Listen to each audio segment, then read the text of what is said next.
hamma makkan umuriin na dheerattu hin beeku jedhee dafee kitaaba kana barreessuunsa nuufarra barnoota dhaloota dhufuuf immoo dhaamsa tarsiimoof tooftaa baafatee dhaloonni ittaanu qabsoo Oromoo kana fuulduratti akka deemsisuuf kitaabi kun hin fayyada. Kanaaf ammas bitadhaa amma eegaa ka turtan obboleessa kee Jawaariin gara iddoo kanaatti waama hamilee guddaadhaan gara iddoo kanaatti simadhaa.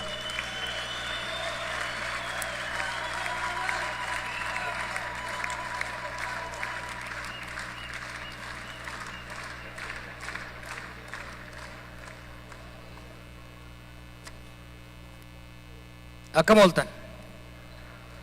oltan. It's good to be back home, yeah?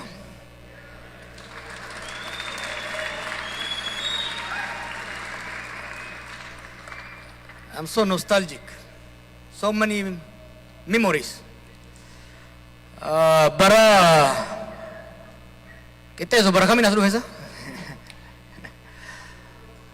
Kuma lama fi jahan biyya kana dhufe Minneapolis. America kuma lama fi shan summer August keessa dhufe. I think February 2006 biyya kana dhufe Minneapolis. Waldaa dargaggoo jaarurraa kaane takkuma takka osoo jennu osoo wal qarru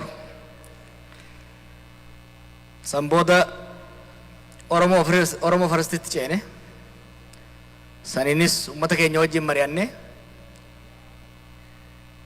miidiyaa OMN dhaabne qilleensa Oromiyaa bilisoomsine san booda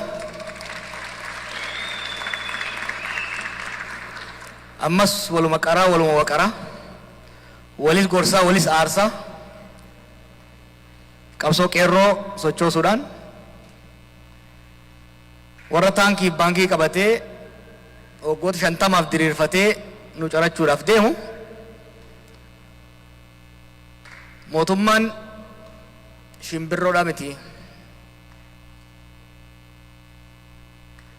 wacaa fi wacaafaadhaan hin buutu warra jiru amata afur keessatti wacaa fi wacaafaadhaan lafaan keenya jechuu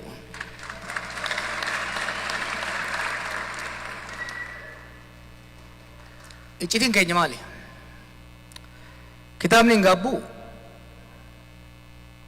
iccituma kana saaxila. Kunis maali? Uummanni keenya uummata haqa qabu. Waan isin irraa dhaladheefi miti. Uummata qeesaa irratti roorrifame, qeesaa irratti salphifame, qeesaa irratti saamame, qeesaa irratti walqixxummaaf kabajaadhaan jiraachuu barbaade waan ta'eef dhugaa uummata keenyaa kana qabanne haala qabatamaa uummata keenyaa, haala qabatamaa mooraa diinaa, haala qabatamaa addunyaa qorannee strategic advantage kan nuu qabu kami jechuun qabsootti seennee jechuudha. Iccitii miti ifumatti dalayne uummata keenya sochoofne tokkummaan gurmeessine tarsiimoodhaan masakabne rabbis gargaarsifanne bakka yaanne san gahuu dandeenya gaafa sanitti jechuudha. Now kitaaba kana keessatti wanni kaayame kutaan gama duraa seenaa dhaloota kiyyaa fakkaatus seenaa dhaloota ilmaan Oromoodhaati. Nuti qabsootti kan seenne kitaaba dubbifneeti miti. Nuti qabsootti kan seenne ololaan kafaafamneeti miti. Waan cunqursaa fi gabrummaaf roorrotti dhalanneef jechuudha. Dhummuugatti yeroon guddadhutti roorrotti dhaladheetiin qabsoo keessa guddadhe qabsaa'ota fakkeenya godhadhe tuuffii jibba Oromoo irra ga'u kana saba keenya irra ga'u kana qabsoo akaakayyuu kiyyatutti seenee abbaa kiyyatti dabre ilmaan kiyya dhaaluun qaban jechuudhaan kanin gara qorannoo kanaatti akkan seenu kana taasise dabballeen dhufee manatti waan na barsiiseef miti. Gabrummaas qabsoo ittiin dhaladhee jechuudha. Ana kee gubbee hedduun qabu gaafan qabsoo kana seenu. Teetichi baay'ateef kurreen buqqisuun hun jechaa turan miti. Miliyoon 50 ta'aniiti warra shaniitiin dhiitaman. Waggaa 50 deemanii bikka tokko hin geenye. I was sick and fed up of that and I wanted to change it. Okay?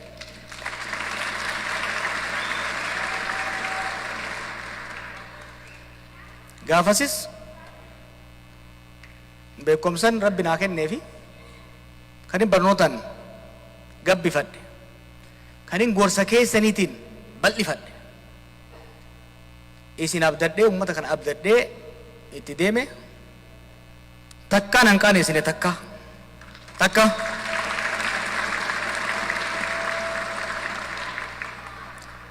anillee wayin takka isin qaaneessere didaayi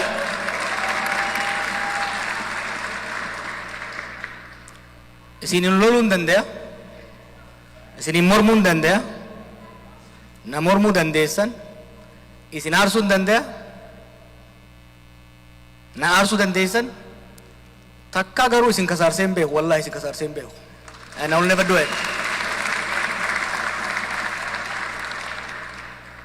Yaada tokko hoggaan isin ittiin dhufu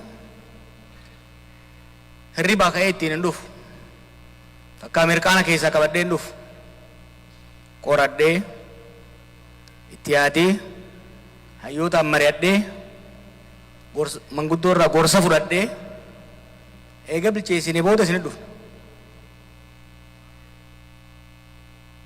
Mormi falmi yaadaaf gorsa keessan hin gabbifnee hojiitti seennaa jechuudha. Iccitiin kitaaba kana keessa jiru waan biraatii miti. Maaliif kitaaba kana barreesse? Tokko uummanni kun uummata aadaa seenaa boonsaa qabu. Garuu oral society waan ta'eef barreeffachuun isaa gaariidha. Baabashaatoo irraa kaase warri as keessa jirtan gameeyyiin qabsoo kana seenaan teessan osoo barreeffamte kitaaba akkanaa 5 ol baati.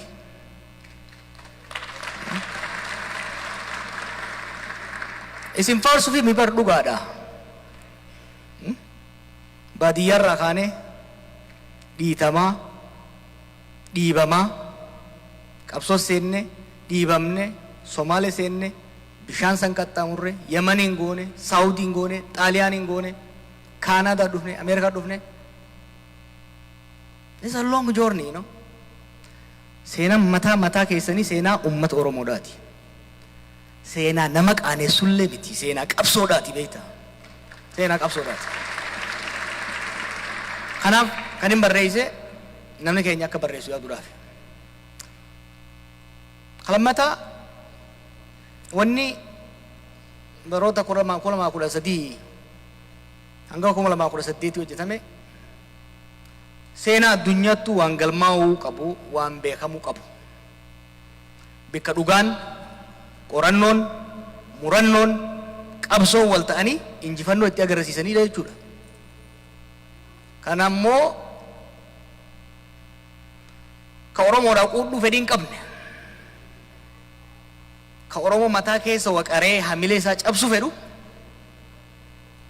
akka Oromoonis dagatu barbaada. Akkuma agartan bikka yaadni hin geenye warraas bilisummaa dhugaa ka gammadaan akka gammadaatti mirgi isaa kabajamu ka Oromoon akka Oromootti mirgi abbaa biyyummaa isaa kabajamu ka sabaaf sablammii wajjin wal qixa ta'ee ittiin jiraatu guutuutti hin galmooyne bakka hin geenye. Haa ta'u immoo sirna abbaa lafaa jala hin jirru. Sirna abbaa lafaa kan namaaf hin laftinis namaaf lafti Oromoottis qabeenya alagaa taasisan jala hin jirru jechuudha. Hoggaa 50 keessatti hin shunqu suutaas yoo deemne hoggaa deemnu yoo gadan taranne kufnee lafatti nafne daaraa dhadhoonnee kaane hoggaa 50 keessatti jijjiirama gurguddaadha fidnee jechuudha. Kun ittiin boonuudha qabna. Abboota keenya irraa kaase, afran qolloo irraa kaase, sochii Baaleet irraa kaase, sochii Lixa Oromiyaat irraa kaase, sochii Maccaa Tuulamaat irraa kaase, hanga qabsoo qeerrootitti wanti keessa dabarre waan laafaa miti. Ittillee mulqooyne qabsooma saboota addunyaa hundatiyu hanga takka deemee hanga takka gufachuu waanuma jiru. Gufachuun dhiirummaadha. Gufatanii lafatti hafuudhaatu harrummaadha.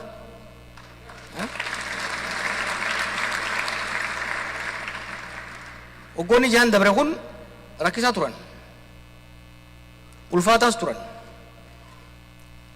Bara 1960 irraa hanga 2018tti qabsoon godhaa turre sirna gita bittaa alagaa irratti ture. 2018 irraa kaasee qabsoon godhamaa jiru sirna gita bittuu jallaa keenyaatti irratti jechuudha. Now, akkaataan qabsoon lamaan itti godhamu tooftaa jijjiiruu gaafata. Tarsiimoo jijjiiruu gaafata. Kaayyoo jijjiiruu waruun gaafatu. Kaayyoon Oromoo mirga abbaa biyyummaa isaa kabachiifachuudha. Eenyummaa isaatiin boonee kabajamee jiraachuu. Qabeenya isaa irratti dalagatee hiyyummaa keessaa ba'u saamicha irraa dhaabbachuu. Kan ammoo walitti qindeessuudhaaf mootummaa ifii filateen seera ifii tumateen Oromiyaa ifiif bulchuu, Itoophiyaa immoo sabaaf sablammoota wajjin buluudha. Kana galmaan ga'uudhaaf amni guddaan yoo xiqqaate tuusarda ta'u deemamee jira. Kaafe bakkaan ga'uudhaaf amma immoo haara galfattanii waggaa 3. Right? Biyya dheeytan, maatis gaafattan, qamaatan, bashannantaniimi. Amma qabattoo jabeeffachuun ammaa jechuudha.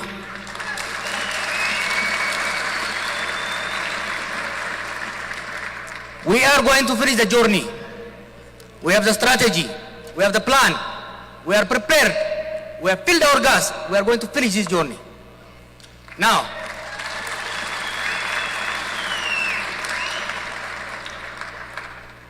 kaleessa gaafa dardara tiyooriidhaan baranne Itoophiyaa fi Oromiyaa fagoodharraa laalluun hojjannee itti milkooyne.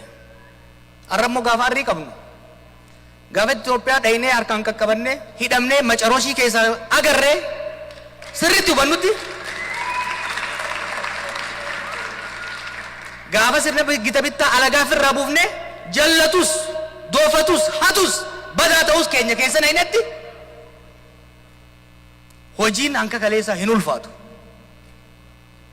Filannoo 3 qaba warri jallaan nuti aangoorra keenye hoggaa siree irra keenyu siree jala nu dhiitu. Gabrummaa Ormi akarreetti isa dhiitee oofu jala baafnee siree irra baafne siree irraa nu gaffincaanu siree irraa gadi bu'ee mana Oromoodhaa diigu. Taankii baankii alagaarraa fuunee harka isaa keenyaan diroonii bitee qabalee keessatti mana hiyyeessa gubu carraa 3 qaba. Yoo Rabbiif barsiisee qalbii horatee karaa deebi'u. Natti hin fakkaatu isin du'aa itti godhaa. Kalammataa warri marsee taa'u ka isa waliin ol baafne fala itti godhee wajjin kufuu manna if baraaru. Sadaffaa walitti haxaayamanii dasti biinii keessatti kufuudha jechuudha.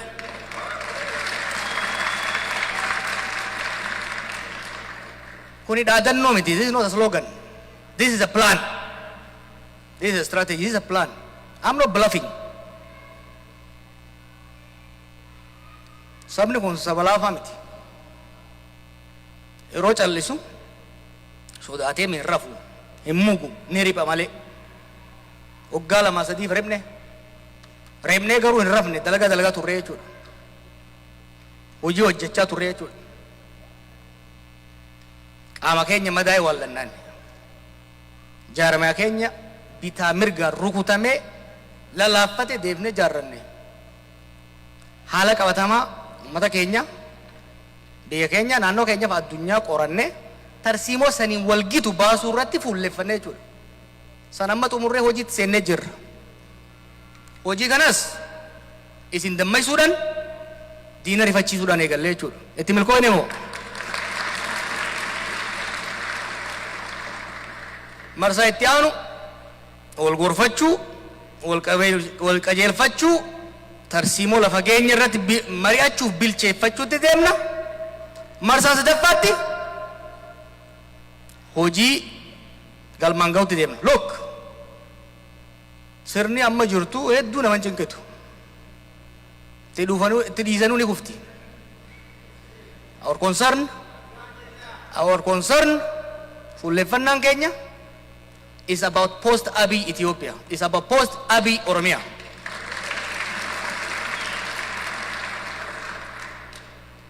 We are not going to repeat some mistakes. Dongoroota bifa adda addaatiin hojjetame irra hin deebinu. Akka irra hin deebinetti sirriitti qorannee jirra, itti qophoofnee jirra.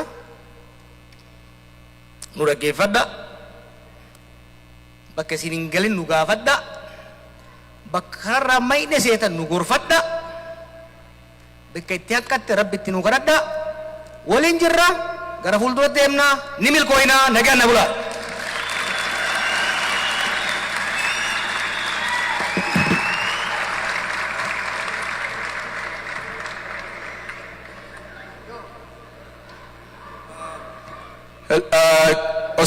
Osoon ka'in dura daqiiqaa xiqqoo wayii qabnaa nama lama sadii gaafii fi waan hagammaa deemurraa carraa kanatti fayyadamee gaafachuu barbaadu nama lama sadii warri security jidduu taa'atii nama lama